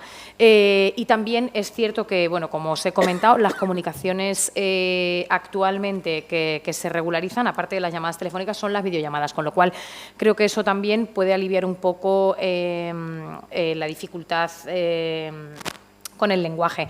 Pero cierto es que no todo el mundo controlamos la lengua de signos, que no tenemos pictogramas realmente en todos los sitios de prisión, que tampoco incluso en prisión, o sea, tampoco, no sé, o sea, habrá intérpretes, pero no siempre, incluso tenemos verdaderos problemas, Don Elia lo sabe bien, con la dificultad en el lenguaje, también los tenemos con la lengua de signos dentro de la celebración de un juicio, incluso de una declaración o incluso en una comisaría de policía porque te detengan y es muy complicado. Es una barrera más, evidentemente, que tenemos que salvar. Es poco esperanzadora la respuesta, lo siento. La otra cuestión de Ángel. Me preguntabais sobre el COVID, el compañero me preguntaba sobre el COVID, simplemente comentarte un par de cositas en referencia a prisión, ojalá no se repita nunca la situación, pero es cierto que la gente privada de libertad fue un ejemplo de comportamiento. Estuvieron privados de ver a sus familias durante muchísimos meses, salir de permiso de salida, que para ellos es, imaginaros que estáis vosotros encerrados en una habitación, salir de permiso para ellos es respirar aire fresco. Exacto. Pues si salías a un permiso de 4 días, tenías que estar aislado solo durante 14 días y lo soportaban. Incluso algunos han renunciado a permisos. No ha habido ni un malentendido, han entendido casi mejor que la sociedad en general lo que era un aislamiento, lo que era una pandemia y han sido un ejemplo de verdad de comportamiento, por hilar un poco tu pregunta con el tema penitenciario. Y bueno, que os cuente mi compañera que os hable sobre discapacidad y ya os abro muy breve, pero vamos, la eximente completa e incompleta que tampoco es muy pesada, el código. Bueno, yo no soy de la materia de derecho penal, entonces más o menos voy a dar un poquito de apuntes de cómo puede ser. Comentabas que qué ocurre con una persona que ha cometido un asesinato o un delito, pero no quería hacerlo.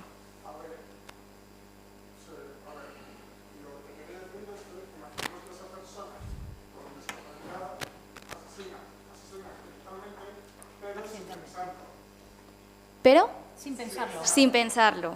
Vale. Pues en eso entramos un poco en la teoría del delito.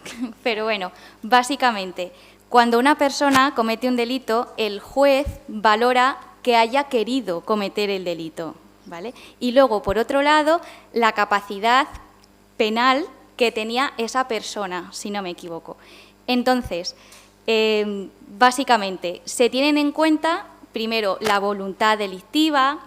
En segundo lugar, si tiene algún tipo de grado de discapacidad que imposibilite que tenga una responsabilidad penal y entrarían a otro tipo de consecuencias, que son más bien rehabilitadoras, ¿vale? O entran, si lo han hecho de forma consciente, supongamos que lo han hecho de forma consciente, sería en un centro específico, psiquiátrico, distinto, pero si lo han hecho de forma inintencionada, no tendría responsabilidad, sino que habría otro tipo de actuaciones, se podría decir así. Si me podríais apoyar, pero bueno, yo creo que básicamente esa es la respuesta. Sí. Y Antonio, bueno, no sé si te ha comentado Don Elia que ha habido un chico que decía, bueno, pues ¿qué medidas se están adoptando para favorecer la inclusión laboral del pueblo gitano?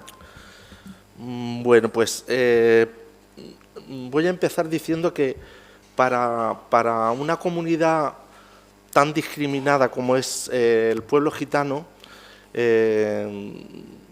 bueno, según todos los barómetros del CIS, cada vez que sale el Centro de Investigaciones Sociológicas, el grupo más discriminado del país seguimos siendo los gitanos, o sea, hacemos podio siempre. En algo teníamos que ganar, así es que para una comunidad como la nuestra, el empleo es fundamental, porque la discriminación lleva, pues eso, al ostracismo, a la pobreza, y de la pobreza a no tener educación, y etcétera. Así es que uno de los pilares fundamentales de la Fundación Secretariado Gitano es el programa de empleo, que se llama programa CEDER. De hecho, cuando abrimos en Albacete hace 24 años, un poquito más de 24 años, se abrió en toda España a la vez, o sea, tenemos dispositivos en 72 ciudades en España. Y se abrió con, lo primero fue un programa de empleo. ¿Qué hacemos con los usuarios? Pues fundamentalmente cursos de formación, pero desde graduado escolar hasta cursos con prácticas en empresas, que esto nos están funcionando muy bien porque hacen una formación con prácticas laborales en la misma empresa y casi siempre se queda alguien, porque están viendo de un grupo de 6 o 7, a lo mejor a todos no se los pueden quedar, pero siempre si hay algún hueco lo están viendo allí, saben cómo es, cómo sus méritos, su puntualidad, su hacer, ¿no? Y nos está funcionando muy bien.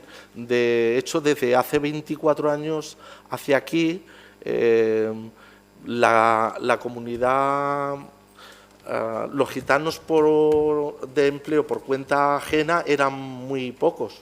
La mayoría eran familias que nos dedicamos, digo nos dedicamos porque yo también vengo de ahí, mis padres a la venta ambulante. Y esto ha cambiado muchísimo desde hace 20 y tantos años para acá, por el empleo, por este tipo de trabajo que hacemos con nuestros usuarios. Muy bien, pues venga, yo quiero decir para que cuentes, Antonio, porque ese es que me gusta a mí, ese proyecto que tenéis, que es el de apoyo universitario, el de educación. Pero es que no me lo sé muy bien. Bueno, pero cuenta en líneas generales, en líneas generales. Es que, a ver, somos un equipo de 15, ¿no? Y, a ver, estamos en la misma oficina y todos conocemos de todos, ¿no? Pero no pertenezco al equipo de educación, o sea que sé cosas que se hacen a nivel nacional, que nos llega a todos los dispositivos, pero es verdad que el alumnado gitano en las universidades, pues no sé qué porcentaje tiene, pero está por ahí muy poco. Y desde la Fundación Secretariado Gitano, en estos 20 y tantos años, estamos haciendo un esfuerzo para que cada vez haya más alumnado, y de hecho ha subido bastante. Y la educación es que trabajamos los ejes fundamentales, ¿no?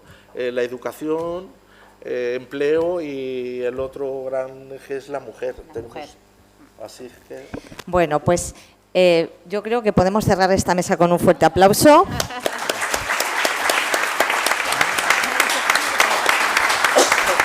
Muchísimas gracias, muchísimas gracias.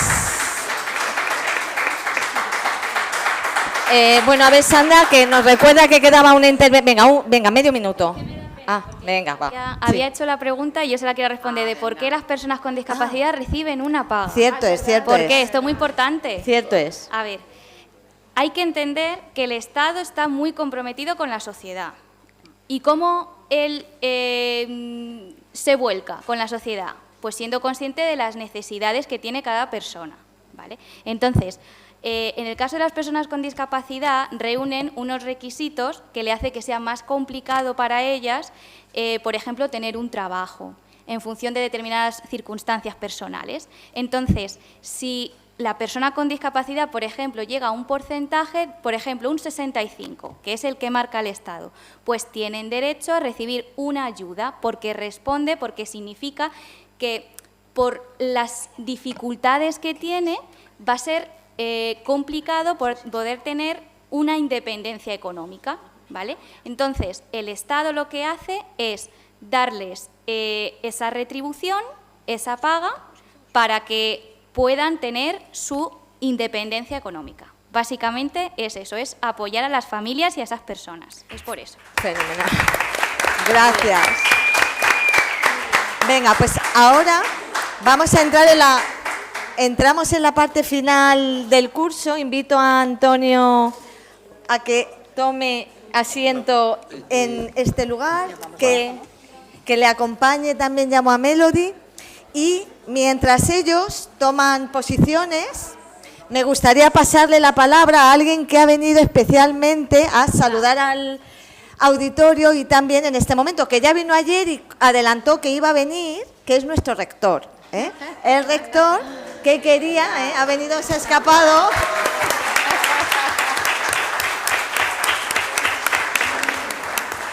Bueno, pues Julián. Nada, que quería felicitaros por el curso, daros la enhorabuena y que me ha encantado las preguntas que habéis hecho. He llegado hace un rato y enhorabuena y nada, estamos esperando la actuación. Yo no os voy a quitar ni un segundo más, ¿de acuerdo? Venga. Muchas gracias. Vamos abajo.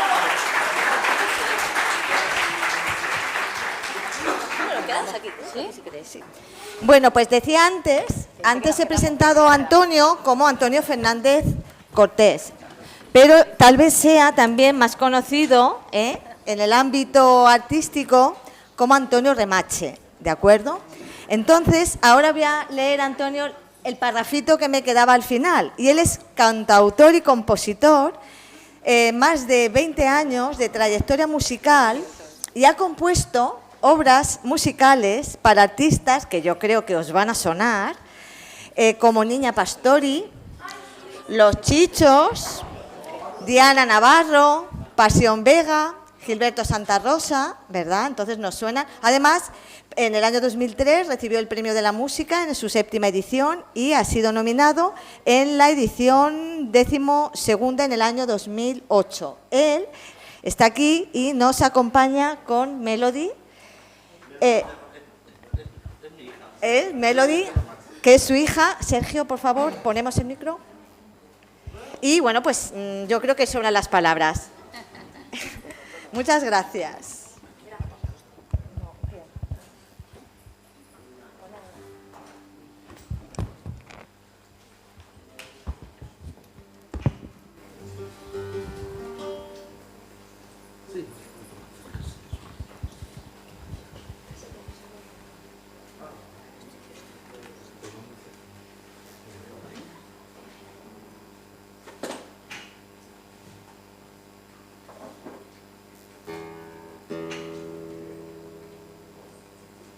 Pues voy a empezar por una de las canciones que sí que han visto, o sea, los compositores, como yo componemos, hacemos canciones y las guardamos, ¿no? Estamos todo el rato, por lo menos en mi caso, compongo y guardo. En mi carpeta a lo mejor hay 30 o 40 canciones que aún tendrán 30 años o 25, pero son nuevas, porque no han visto la luz nunca.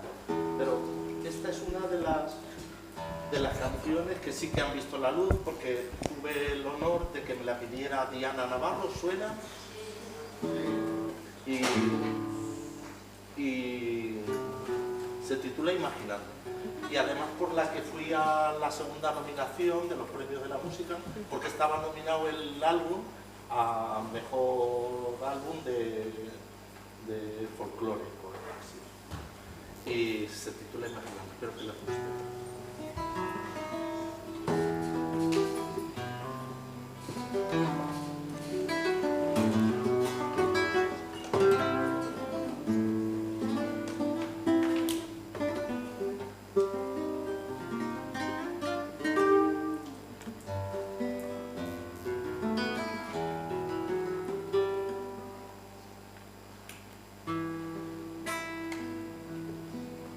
Imaginando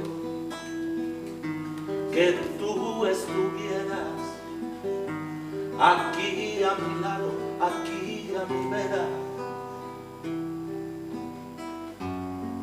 Imaginando que tú me dieras todas las cosas que te pidiera, te pediría que dieras para mí una primavera y una noche cargada de estrellas y el privilegio de ser yo quien más te quiera, Rey mío y Dios mío, si quisieras te haría una enramada en mi pradera con toda clase de aromáticas especias, imaginando si yo pudiera te haría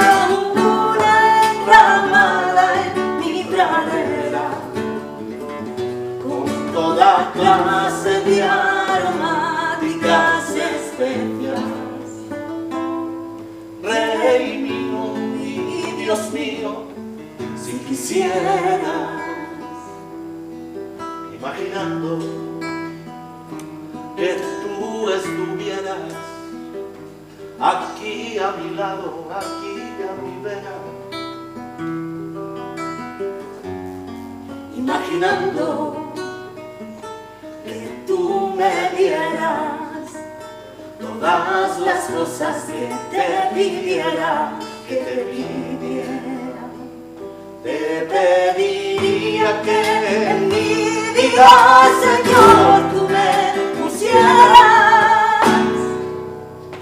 valor y fuerza de alma marinera para dejarme navegar por donde quiera, Rey mío y Dios mío, si quisiera, te haría una enramada en mi pradera con toda clase de aromáticas estrellas, imaginando si yo pudiera, te haría una enramada en mi pradera con toda clase de aromáticas especias.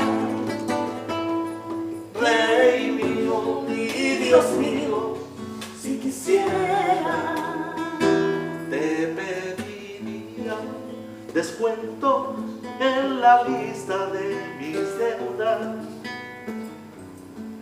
que para pagar a todos no me llega, y quiero no deberle a nadie cuando vuelvas, Rey mío y Dios mío, si quisieras, te haría una enramada en mi pradera con toda clase de aromáticas especias, imaginando si yo pudiera, te haría una enramada en mi pradera con toda clase de aromáticas especias. Rey mío y Dios mío, si quisiera.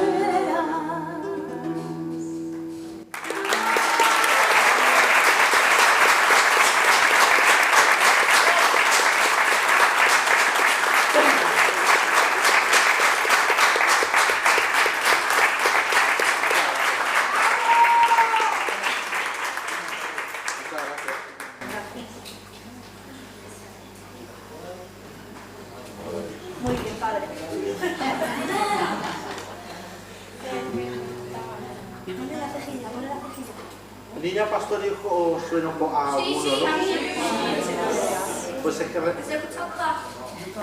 Vale, pues tengo el honor de haber compuesto para Niña Pastori. Además, es una de las populares de Niña Pastori. A lo mejor os suena alguno. El tema que grabó y por esto la nominación de 2013, porque era al mejor álbum de flamenco. Y por eso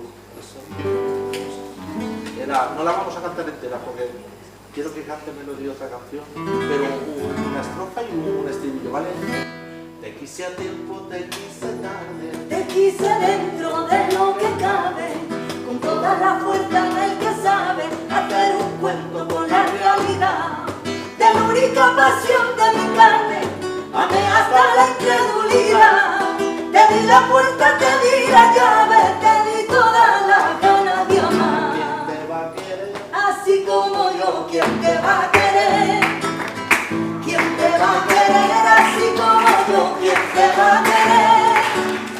¿Quién te va a querer? Así como yo, ¿quién te va a querer? Cuando todo acabe, ¿quién te va a querer? Así como yo, ¿quién te va a querer? ¿Quién te va a querer? Así como yo, ¿quién te va a querer? ¿Quién te va a querer? Así como yo, ¿quién te va a querer? Cuando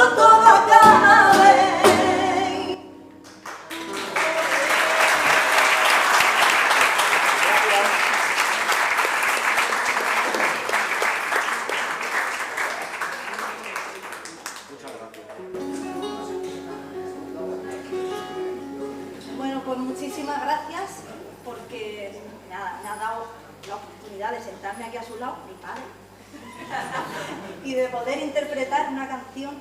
¿Cuántos años tiene, padre, la canción de La tarde sombría? La tarde sombría, pues ahora que estoy viendo a Antonio Belmonte, pues justo los años que nos conocemos. O sea que fue del 94, nos conocimos un poquito antes, en el 92, por ahí, y esta es del 94, 93, 94. Y esta no la grabamos nadie, ¿no? No. Cuando te toque, ¿no? Vale, ya me tocará. Vamos a hacer La tarde sombría.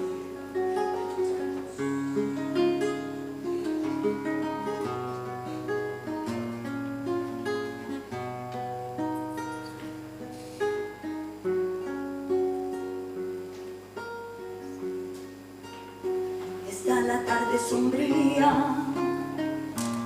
fría, fría, y en un rincón oscuro tiembla el día, de miedo y melancolía, fría, fría, y a mí me tiembla en el alma la poesía. Escarchar en la boca una tibia melodía y 7 notas que lloran por una guitarra herida. Ya tanta ausencia de Dios me tiembla el alma encogida, me siento lejos de ser una llama viva. Quizás la culpa sea mía, seguramente que es mía. Yo te suplico perdón, disculpa mi lejanía. Sabes que me siento sola y la soledad es muy fría. Préndeme, amado mío, debajo de mi cuello esté tu izquierda y abrázame con fuerza con tu diestra. Te quiero arder y consumirme como cera que tengo frío, amado mío. Si esto se enfría, que si el amor se enfría, puedo morir cualquier tarde sombría. Si esto se enfría, que si el amor se enfría, puede matarme tanta melancolía.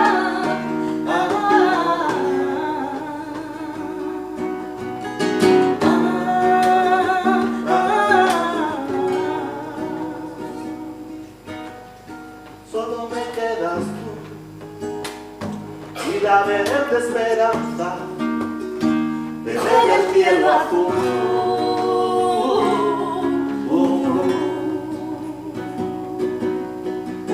Solo me quedan ganas de una guitarra, a solas en mi casa y derramarte el alma, cantándote alabanzas en voz baja. Solo me quedas tú y la verde esperanza de ver el cielo azul.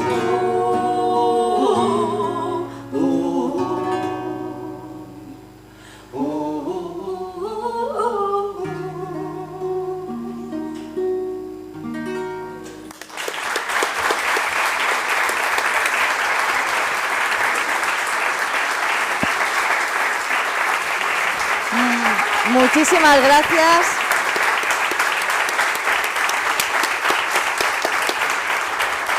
Muchísimas gracias. Sobran las palabras. Con todo lo que se ha transmitido, sobran las palabras. En segundo lugar, mientras Yaraví, si quieres, sí, mientras Yaraví y Antonio Belmonte van a ocupar ahora el sitio también que dejan Antonio y Melody, bueno, pues os presento un poco. Bueno, ya había comentado que había hecho Derecho en esta universidad, pues efectivamente, varios de los profesores que estamos aquí tuvimos la oportunidad de tenerla como estudiante, muy buena estudiante, como dentro de sus múltiples facetas. Y luego, bueno, pues Yaraví también, yo la conocí actuando en un programa de televisión de Castilla-La Mancha que muchos conoceréis, en un concurso que es el La Tubera, ¿verdad? Pues efectivamente.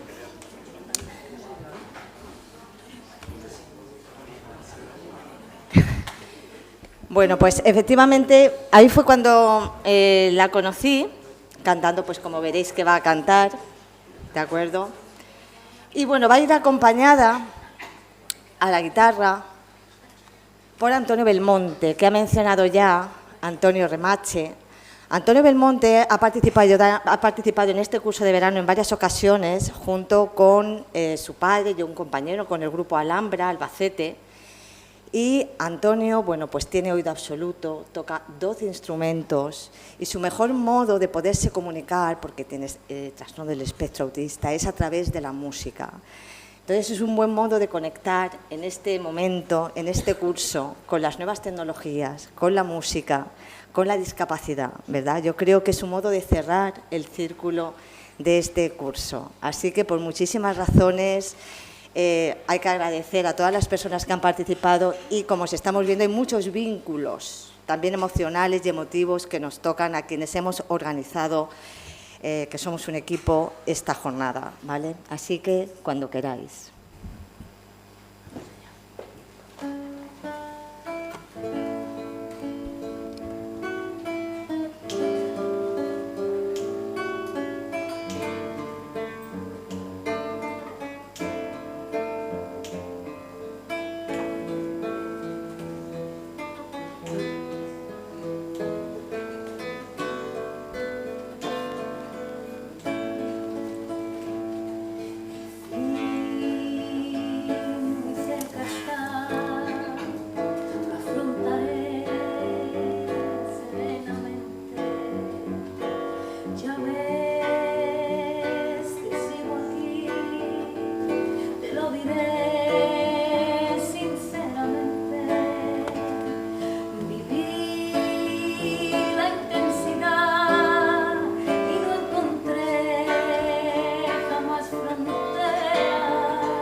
compañeros, vamos a hacer una canción muy conocida que es Volares, de los Gypsy Kings. ¿Os apetece Melody? Veniros aquí, claro. Ya quedamos todos juntos. Ya siéntate aquí, si quieres. Pero claro. No, eso, tú donde estabas, donde tú quieras. No hace falta silla, no te preocupes. No pasa nada, esto sí que lo muevo yo. Tú no te preocupes porque Antonio es un... Ah, mira, así, no pasa nada. Los Antonios... Ahí, como... Exacto. Ahí va bien, ¿no? Me voy aquí atrás, ¿vale? Contigo. Yo te sigo.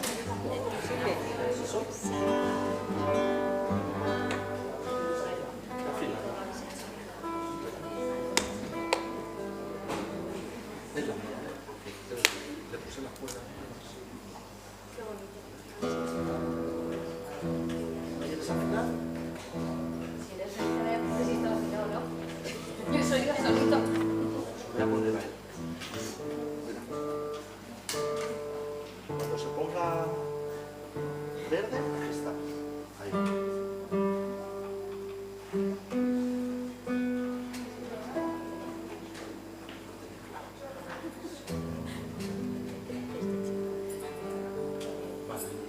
¿Ya estás? ¿Aquí no? Sí, creo que sí. Las cosas del directo. Hombre, que esto es improvisación absoluta, ¿eh? Cuando tú quieras, Antonio, cariño mío, tú empiezas.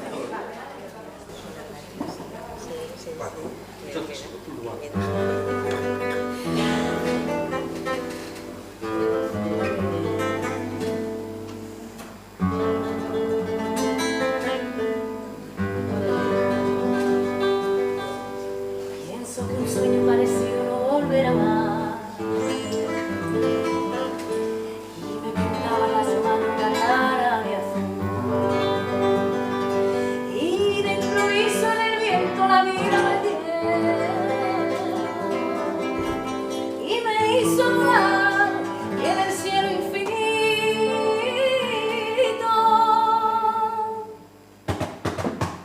Volaré. Cantaré, de luz, invito mi luz, feliz de estar en la azul, y volando feliz de encuentro más alto que soy, y la vida feliz en el mundo sola para mí, una música dulce sonaba solo para mí. Volaré, cantaré, de luz, invito mi luz, feliz de estar en la azul.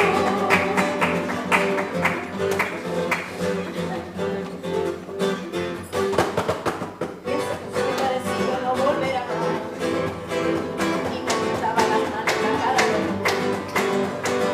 y de improviso en el viento la vida me lleva y me hizo volar en el cielo infinito. Volaré, cantaré, de luz, invito mi luz, feliz de estar en la azul. De luz, invito mi luz, feliz de estar en la azul.